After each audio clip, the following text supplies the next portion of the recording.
Yes, as many as 10 wickets fell yesterday, and 9 of them going to the seamers.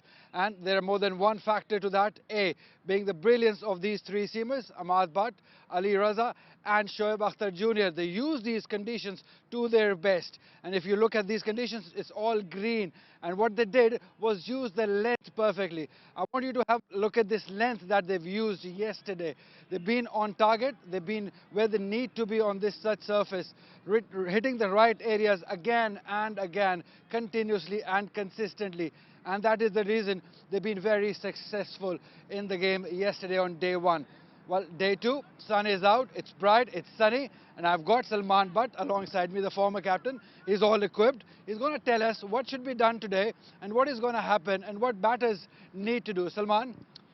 Thank you, Ali. Well, I guess the lengths would be very important Yeah. as far as the bowling is concerned. And so to pick up the length and to play accordingly is very important for the batter as well. So this is kind of a safe zone behind this yellow.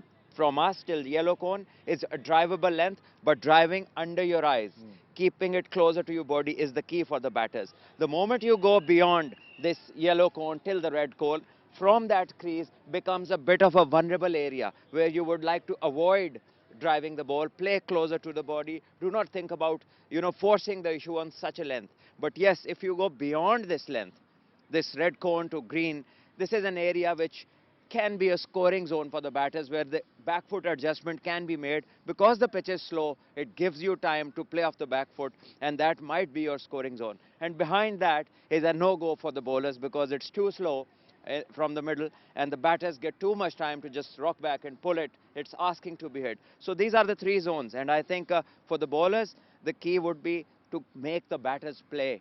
Remember, it's a new ball, just 2 overs old, and they have only 258 runs, which they are quite happy with last night. But bowling in the right channels would be the way to go. Right. Salman Butt says, be in the right areas, and that is a no-go area. This is where the bowlers need to be, and this is where the batters will find the area to score some runs. So sit back, enjoy some quality first-class cricket action coming your way.